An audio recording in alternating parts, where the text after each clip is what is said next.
Hi everyone, so today I will go through the PBR shader assignment and the cgFX shader.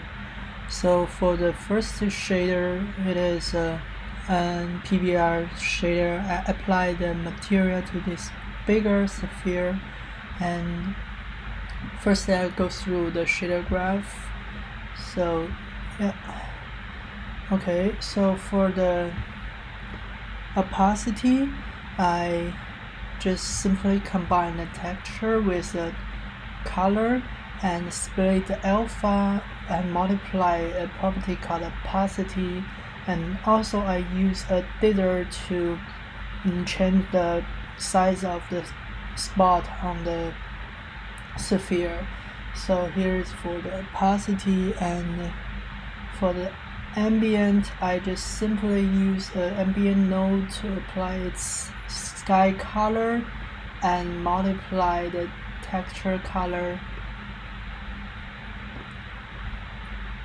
and just send it to the albedo color in the PBR master. And for the Fresnel, I use a Fresnel effect node, combine the normal vector and view direction, and use a property called Fresnel effect to change its power and multiply intensity to change its intensity and combine them together to the albedo color. And for the specular, I just simply use a property called specular to change the specular of the PBR master. And for the random effect, I use a random range node, and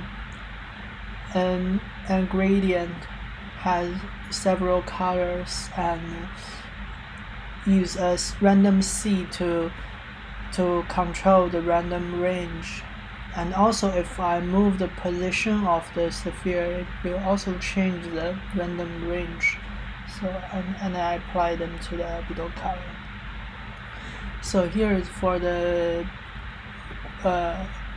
graph, and here I will show the different effect. So here, if I change the opacity, you can see the opacity of the sphere will change. And if I make the dither size smaller, you can see the opacity comes more smooth. Oh, it's too smooth. Yeah. And if I change the dimension, color of dimension will change. And also for the Fresnel, in fact, if I change the intensity, you see the intensity become bigger or smaller. And if I change the effect, you see the color changed very different. You can see. And here for the specular, if I change the specular color, it's can see here this pure white light, so different light for the specular effect. And also, if I change the random C, you can see the color here is different. And also, if I move the position, the color will also change. Okay, so here is the end of the first PBR shader. Here we come to the second shader. It is this. Okay, let me move this side here. So it is a flag on the top, you see. Okay, so I can change to the flag shader graph just to show you the shader here. Okay, if I move to the center, so here I just use a position node and split its x and z, and for the y I have to use a time node and a speed property to control that y, and use a scene to change the position by time, and also use an amplitude to change the flux amplitude. And then I use a UV to split its y node and use 1 minus its y node and multiply them to the time flow together and combine it to the x and z, and then apply them to the vertex position of PBR master. And also I use a texture 2D here to change the texture of the flag. Here is for the flag shaders graph, and you can see the flag is here, and if I change amplitude, you can see the amplitude become different, and make it smaller, and it looks like a normal flag. And also I can change the speed of the flag. Okay, so here is the end of the animation shader.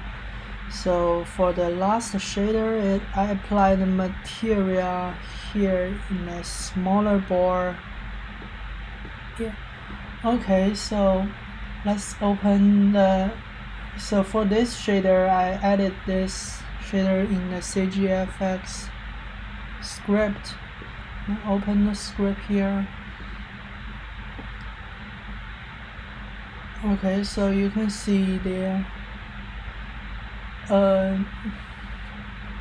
Firstly, I declare some property here, like the enable tangle and ambient color, ambient intensity, diffuse color, shiny, specular color, and emission.